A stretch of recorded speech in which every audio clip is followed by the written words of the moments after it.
Hey girl, hey. Well, welcome to my channel. Listen, when I first started journaling, I started journaling because I realized that I needed to heal.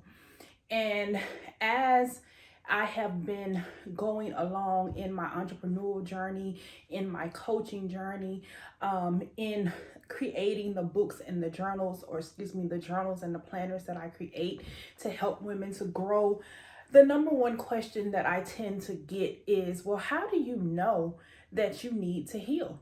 And that's really what I want to talk about today.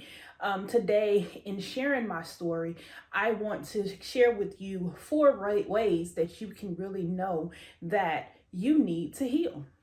So, for those of you who are joining me for the first time, my name is Indiana Tuggle. I am an author, I am a speaker, and I am a journal coach. I create books, journals, and planners to help women to heal, grow in Christ, find their identity, and achieve their dreams. And you can find out more about me and my products at www.indiewrites.com. And don't worry, the link will be in the description as well. Now we got the preliminaries out of the way. Let's get into what I wanted to talk about. One of the first ways that you can really know that you need to heal is, just like I mentioned, an internal knowing or intuition.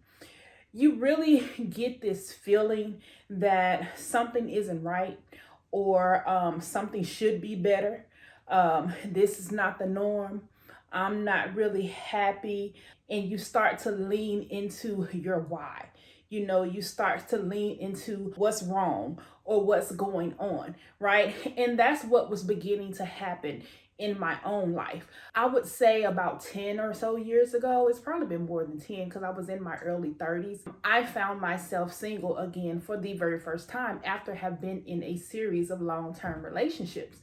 And as I was navigating being single again, I found myself just unable to be happy, like in a severe state of depression. And even though by that time I had accomplished quite a few things, with my education, with buying a home, with my career, just starting, but I still could not be happy without a man.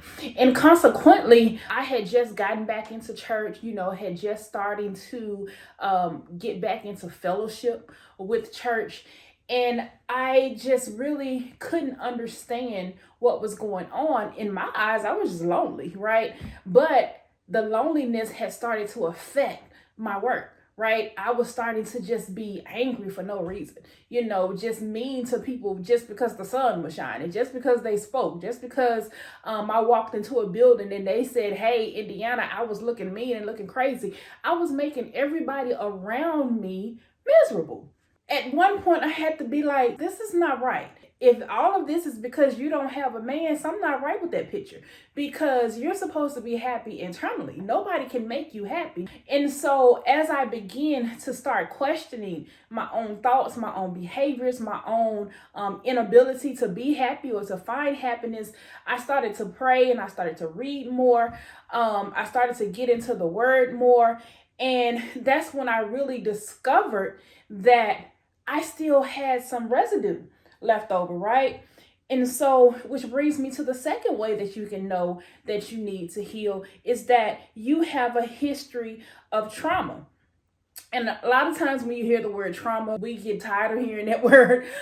We don't want to hear it. We feel like it's always got to do with something, abuse or sexual abuse, domestic violence, which it includes all of that too. But trauma can be any experience or event that changed your behavior or your thought processes, right? And for me, unfortunately, it was all of those things. I had a history of growing up, childhood molestation. Before the age of 13, I had been molested about 5 times.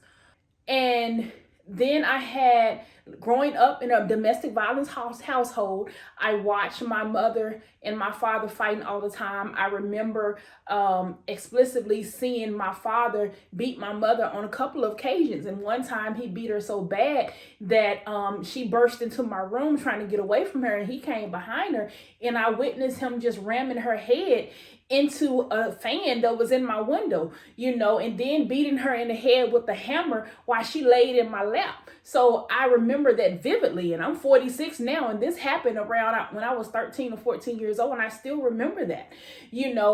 Growing up in that type of household, growing up also in the household, both of those my parents were on drugs, so having to navigate, being around people who were addicted to drugs, growing up in the projects, being around those type of environments as well, gang bangers, drug dealers, drug users, seeing all of that.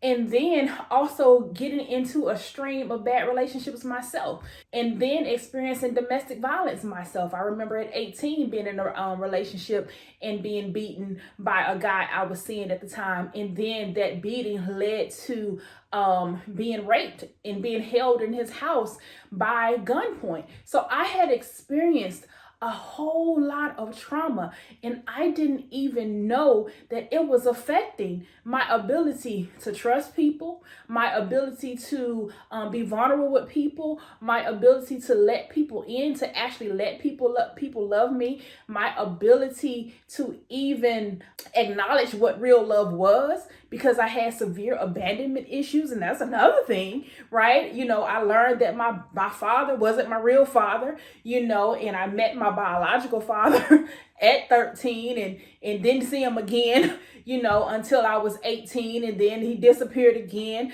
I saw him again in my 30s, and then now we don't have a relationship. So going through those abandonment issues, I had a whole lot that was in me that was affecting me, so much so that I didn't even know who the real Indiana was. So I was on this real journey as I began to write. Initially, I was just trying to, figure out why I was single, help me find a man, help me to get myself right, prepare me for marriage. When in reality, that preparation had to lead me to learning how to heal from all of those issues and learning how to let go of all of that residue, right? And then the third way that you can learn, or that you can know that you need to heal, is by the seeker that is in you is ignited and you are chasing relief. Right? And when I say the seeker is ignited, that is generally ignited by some type of lack or some type of deficit in your life. My idea, I felt like I was chasing love, right? Looking for love in all the wrong places, as people say. I was that girl. I was looking for somebody to love me because I had experienced so much. I didn't know what love was. I felt like I wasn't capable of love. But the pursuit, the chase, the thirst, it always leaves you constantly empty. No matter how much I chased, how much I pursued, I was never really satisfied. Even when I was in the relationship, I was in a relationship and just happy that somebody wanted to be with me. But in reality, they really weren't what I wanted. I felt like could have been the best. I always knew that I was settling for what I could get, right? Instead of waiting for what I deserved.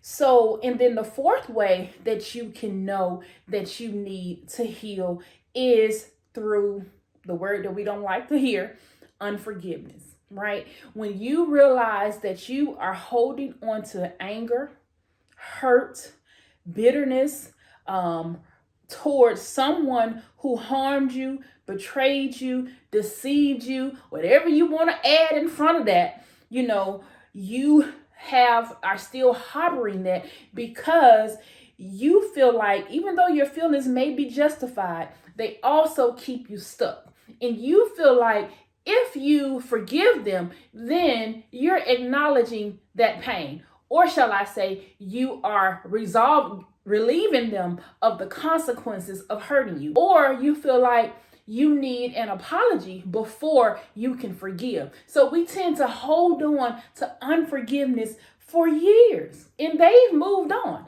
Whether they moved on to be better with somebody else or whether they moved on making somebody else miserable, they have moved on. Meanwhile, you're still stuck. You're still stuck in the past. And how do you know you're still stuck in the past? Because everybody that you try to come connect with, it triggers you. It triggers something from your past.